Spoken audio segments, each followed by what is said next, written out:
সেদিন আমরা 400 টাকা নিয়ে যাচ্ছি, এটা আমাদের কাছ থেকে চাপাটি ধরে আর নিয়ে নিছে। ওদের জ্বালায়, ওদের অত্যাচারে এই এলাকায় মানুষ, পুরুষ মহিলা কেউ হাঁটতে পারে না।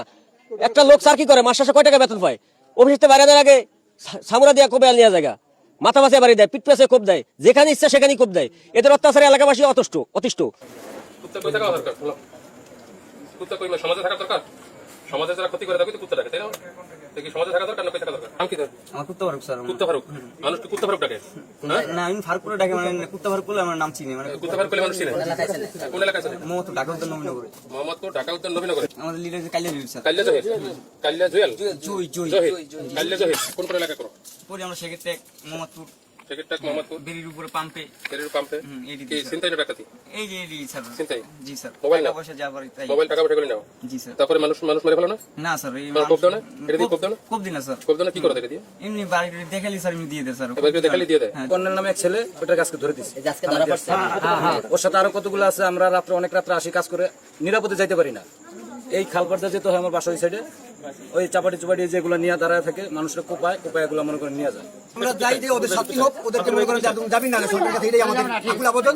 এদেরকে শাস্তি দিন যাতে জনগণ, সাধারণ জনগণ ভালোভাবে থাকতে পারে। এত বড় একটা জিনিস কোমরে রাখে।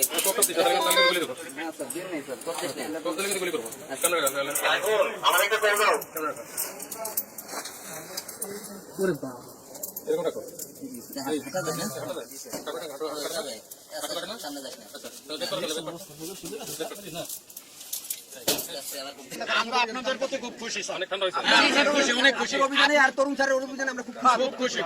বাকিটাও ঠান্ডা হবে। আমরা একটা সোর্সের মাধ্যমে এটা জানতে পেরেছি যে আজকের রাতে একজনকে কোপাবে, মানে যিনি ওদের এক বড় ভাই মাউরা সোহেল, এই মাউরা সোহেলকে যিনি ধরে দিয়েছে, ওকে আজকে কোপাবে রাতে। আর মোহাম্মদপুর টাউন হলে আজকে একটা ডাকাতি করবে, এই মর্মে একটা তথ্য, এবং সেটাকে করবে, এরকম একটা তথ্য আমাদের কাছে ছিল। তো সেই তথ্যের ভিত্তিতে আমরা কাজ শুরু করেছি। তো কাজ শুরু করে আমরা একজন আসছে হলো আপনার শরীয়তপুর থেকে, মাদারীপুর থেকে সে দুপুরে পরে রওনা করছে। আবু সাইদ হলো শরীয়তপুরি মাদারীপুরই থাকে, সে এখানে এসে ডাকাতি করে রাতে কাজ করে আবার সে চলে যায়। তো সে আজকে রওনা করছে দুপুরের পরে রওনা করে সে আসছে, আর এসে এবং ওদের সকলের সাথে প্ল্যান করতেছিল যে আজকে এই দুইটা কাজ করবে। তো এই মেসেজটা আমরা পেয়ে আমরা বিকাল থেকেই আমরা তৎপর ছিলাম যে কিভাবে তাদেরকে গ্রেফতার করা যায়। তো এরপরে আমরা প্রথম একজনকে গ্রেফতার করার পরে তার গ্রেফতার করলাম, এটা যারা আছে সঙ্গী যারা আছে এরা জানে না। এরপরে তার তথ্য অনুযায়ী আমরা এখানে এসে এখানে তারা প্রস্তুতি নিতেছিল ডাকাতির জন্য। এই সময় তাদেরকে আমরা দুই পাশ দিয়ে আমরা ঘেরাও করি, যেহেতু আমাদের পর্যাপ্ত ফোর্স ছিল, তো যার কারণে আমরা তাদেরকে খুব ভালোভাবেই এখানে পাকড়াও করতে